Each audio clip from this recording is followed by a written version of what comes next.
Buat cara ni untuk lawan procrastination sebagai pelajar PhD atau master.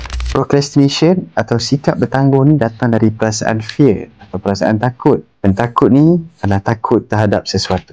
Dia boleh jadi anda takut nak jumpa dengan supervisor anda, sebab tu anda tak kontak langsung supervisor. Dan dia boleh jadi anda takut untuk menulis tesis anda, dan sebab anda rasa diri anda tak cukup bagus untuk menulis. Ini antara perasaan yang buat anda tak menulis tesis anda dan buatkan anda tinggal tesis anda berbulan-bulan.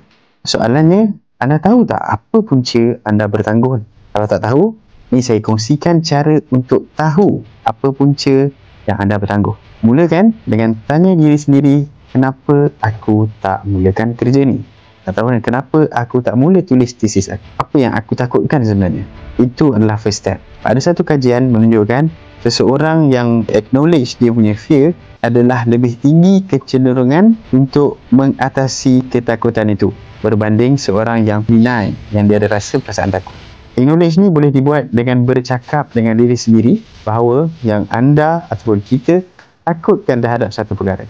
Okay, aku takut dah buat ni. Aku tak mula tulis tesis sebab aku takut aku tak cukup bagus untuk menulis tesis. Cukup dengan bercakap dengan diri sendiri, nanti badan kita, mind kita akan terima perkara tu. Bila anda nak mula menulis, dia akan acknowledge dan dia akan cuba untuk atasi perasaan takut. Lama-lama anda akan sedar yang anda punya sikap bertangguh tu dah makin berkurangan, step by step.